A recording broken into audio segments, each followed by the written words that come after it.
get started. So hello, my name is Elke. I am the CEO and founder of Savvy Moms Unite, where I teach moms how to live a simple, practical, realistic life. My goal and desire is to support single moms in finding the career of their dreams, as well as helping them build wealth over time. Because I do believe building wealth can be something you do to not only help yourself in the moment, but to build generational wealth so that your children are supported in this journey beyond just you taking care of their basic needs. So my goal on this Periscope this morning is to really talk about why, as a single mother, it's extremely important that you pass on financial literacy to your children. Why it's important that you yourself become well versed and understanding of finances so that you can then pass on that knowledge to your children. When you're thinking about what the economy is today, the economy is not going to look like what it does for our children. Our children will see such a different economy.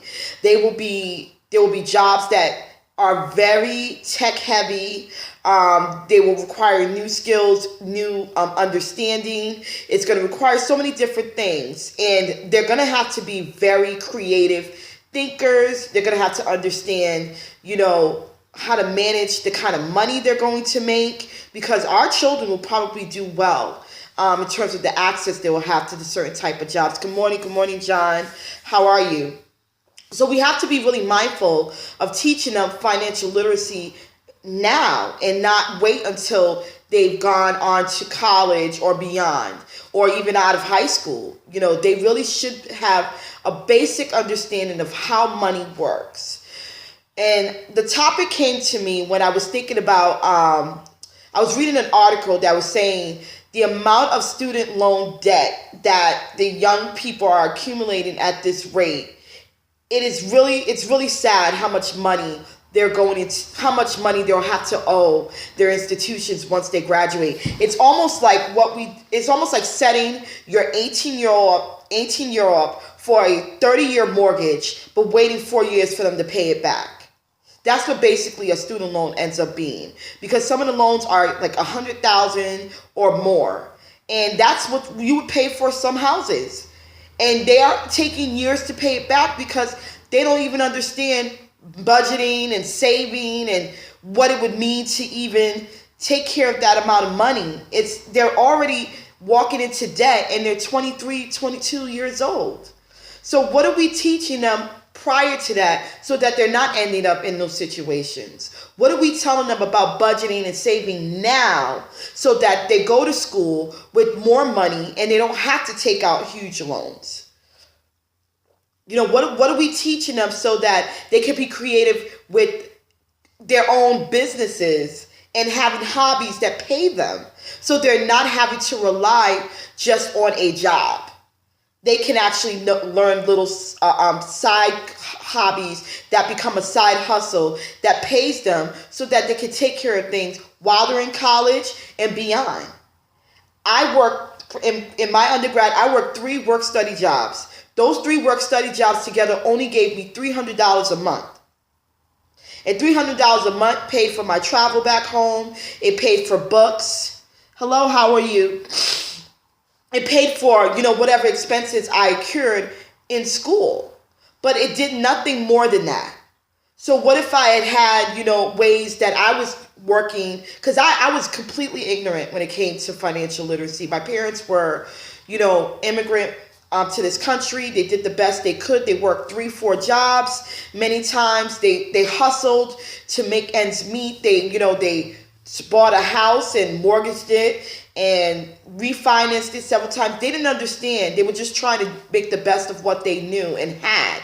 So that understanding of finance and money and not really knowing how to manage it came from my parents' lack of knowledge. And so it took me years. It took me just recently 5 years to fully understand what it meant to really take control of my finances and what it meant to create money sources and what it meant to put a savings and a retirement plan in place. I didn't really understand those things. And I've been working since I was 15 years old. So what could my parents have told me back in the day? So when I ended up in college, I knew exactly what to do once I exited. I knew what to do while I was there. I knew what to do when I got my first professional job.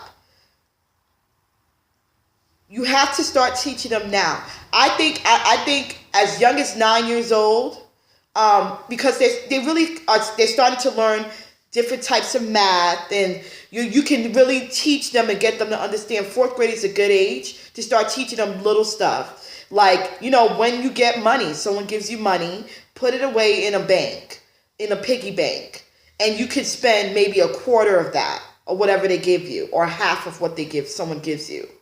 If you give allowances, say, look, I expect by the end of the week, if I'm giving you $5 a week, I expect by the end of the month, you have 80% of that money saved up. Start teaching them little things like that. They can understand those concepts.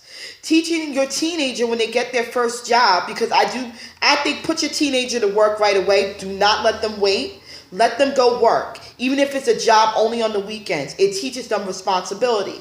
Once they start working, open a savings account for them and tell them they need to put 90% of their paycheck away, because you're taking care of the majority of their expenses. They really don't need to do much else. And make them pay one bill, even if it's a cell phone bill that they pay towards. Make them pay for it so they understand responsibilities in that way. Yes, that's awesome. So the 6-jar system, I'm assuming, Cammie, is when you get like jars and you label them and tell them where to put the money. So you could say one's for savings, one's for like play money, one could be for school supplies, another could be for, clothing. Once you start teaching them, they need to start putting money away in different sources. They're going to understand budgeting at a small scale. And then it's going to be then you can increase that understanding as they get older. Now you're starting to get them to start working on spreadsheets. When they're getting close to 18 years old, they can start putting their budgeting items on a spreadsheet. And you say, okay, when you get this paycheck this week, you're going to put this aside, this amount aside for this. Let them start building a savings for college. So when they need college supplies, when they need, books, when they need, to pay a certain bill, because there's bills that come up as you're in college that you're not expecting. They can take care of those things. If they're playing sports, they can start helping towards that. So they understand responsibility and they understand money. Once you start teaching them those systems, now when they're older, they're like, okay, my parent or my mother, my father said, when I get my paycheck, I need to put this amount aside for savings. Now they're doing that on their own automatically, because you've been teaching them since 9 years old. Yes. Start if they're already using these systems in school. Your child, I know my daughter's already using Google Docs and she's in 4th grade. So that means she has the capability and the skill level to start doing those kind of things. Start teaching them now. Don't wait until it's too late. 23 years old is too late for a child, for a young adult to start understanding why money needs to be put away in certain places. You're too old for that. You should have learned that prior to you entering college, prior to you entering your first professional job. You should not be getting your first professional job and your first paycheck and blowing it on stuff. You should be going out every weekend on drinks. And you can't, and then you're struggling to pay rent. Now you got your kid calling you for rent money because they mismanaged their money. And now you're still taking care of a 25-year-old. That's not my plan. I want my daughter to be fully independent by the time she exited undergrad. Yes, I'll still have to take care of certain things, but I do not plan to be responsible for things like rent, for things like her cell phone, for things like her insurance. I want her to understand, like, she got to pay for that stuff. My parents didn't do, my first cell phone, I paid for that. My first car, I paid for that. And I understood. I took care of that car like It was the most prized possession. It was the worst car I've ever had. It was an old beat up Jetta. It was 10 years old when I bought it. But that car was my prized possession because I worked hard to get the money to pay for it. And I knew that I was responsible for it. Anything happened to that car, I had to fix it. We have to teach them now. It's not just about, oh, I just want to make it easy for them. You're not making it easy for them when you're doing everything and they don't learn on their own. Get them involved. Let them understand how the household bills are working. Let them understand what it means to like save on utilities and making choices like, we're not going to get cable. We're going to not have, lights on all day in every room. I teach my 9-year-old that right now. I'm like, when you leave a room, shut the light off because it causes a rise in the utilities. Not because I'm trying to be like, oh, we broke. I just want her to understand responsibility, conserving, being smart. So when she goes to her own house, because my dad did the same thing, he'd be like, cut off the light. What are you doing in the room with the light on? What you doing out here, the light's on in your room, cut it off. You have to start teaching them these kind of things now, but the financial literacy piece is important. They're not being taught in school. Don't expect your child's school to give them that information. That's our responsibility as parents. We are doing a disservice to them if we're not teaching them these habits at this early stage in their life.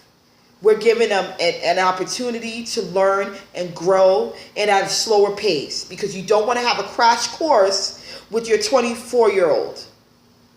That's going to be hard for them because they would have been used to you doing everything.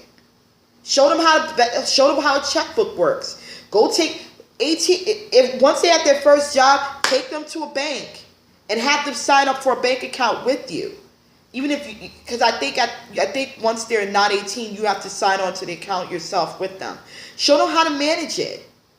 This is how you open a savings account. This is where your money's gonna go. This is what you're gonna walk into the bank every week, take part of your check and put it into the savings account. If they can work, they can do that. That's what I would do. Funny enough, before my savings account, I used to cash my check at the local liquor store.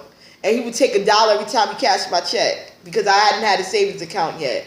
Until I told my mom, I'm tired of giving this man my $1. Can I get a savings account? And that's when she took me to the bank. But you know what I'm saying? Like, do it, like, start giving them that responsibility so they understand, what it means to have money and work with it and use it and create sources of income. If your child is really creative in a certain manner, embrace that. Have them really use that tool to create income for them. I love to do hair when I was young. So sometimes if somebody wanted their hair done, I'd be like, all right, give me $25. I'll do your hair. I wasn't an expert, but I could do it well enough where the person loved their hairstyle. It showed me that I could create income sources.